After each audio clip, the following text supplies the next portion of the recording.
안녕하세요. 다양한 사건, 사고, 사례와 관련 법률, 승소하는 법 등을 알려드릴 울산의 강영철 변호사입니다. 오늘은 이혼할 때 문제가 되는 위자료와 재산 분할에 대해서 알아보겠습니다. 우리는 흔히 이혼할 때 위자료로 얼마를 받았다 또는 주었다 라는 말들을 하죠. 특히 연예인 누구가 이혼을 할 때 위자료를 얼마를 받았다라는 언론 보도가 나오기도 합니다. 위자료와 재산 분할을 같은 것으로 생각하시는 분들이 계신데, 위자료와 재산 분할은 엄연히 별개의 개념입니다. 먼저 위자료에 대해서 알아보겠습니다. 위자료는 비단 이혼할 때 문제가 되는 것이 아니라 모든 손해배상 청구 소송에서 문제가 되는 개념입니다. 손해배상 청구 소송에서 손해의 개념에는 적극적 손해, 소극적 손해, 위자료 이렇게 세 가지가 있는데요. 적극적 손해는 쉽게 말해서 내가 불법행위를 당해서 낸 치료비 같은 것을 의미하고, 소극적 손해는 내가 다쳐서 일을 못함으로 인해서 받은 손해를 말합니다. 또 위자료는 정신적 고통에 대한 대가를 의미하죠. 이혼할 때 받는 위자료도 마찬가지로 유책 배우자의 부정행위나 폭행 등 불법행위로 인해 받은 자신의 정신적 고통에 대한 대가를 의미하는 것입니다. 보통 몇 천만 원에 그치는 것이 대부분이죠. 따라서 어떤 연예인이 위자료로 수십억을 받았다, 이런 건 다 다음에 말씀드리는 재산 분할의 개념입니다.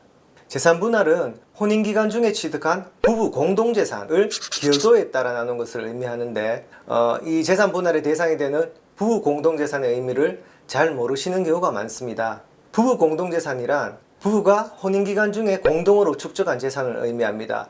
그럼 기여도라는 것은 무엇일까요? 기여도란 부부 공동재산의 형성, 유지, 감소를 방지한 데에 대한 공로를 의미합니다. 가끔씩 의뢰인분들 중에서는 혼인기간 몇 년이면 기여도 얼마 아니냐 라면서 마치 기여도가 공식처럼 나와 있는 것으로 잘못 알고 계시는 분들이 많은데요.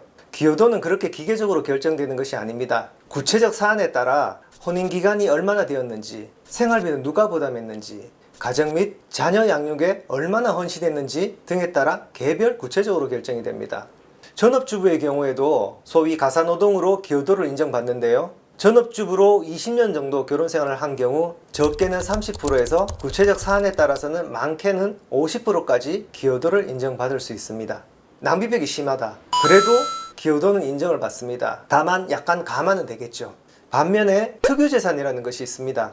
부부 공동재산과 달리 혼인기간 동안 공동으로 축적한 재산이 아니고 배우자가 결혼 전부터 가지고 있었던 재산이나 혼인기간 중에 배우자 무관하게 부모님으로부터 증여를 받거나 상속을 받은 그러한 재산을 의미합니다. 이러한 특유재산의 경우 재산 분할의 대상이 되지 않는다고 잘못 알고 계시는 경우가 많은데요. 특유재산은 이혼 시 재산 분할이 되지 않는 것이 원칙이긴 하지만, 상대방 배우자가 생활비를 전적으로 부담했거나 그 특유재산에 대한 세금, 유지보수비, 노동 등을 제공하는 등으로 적극적으로 이 특유재산의 감소를 방지하고 특유재산의 유지나 증식에 기여하였다면 특유재산도 기여도를 인정받을 수 있습니다.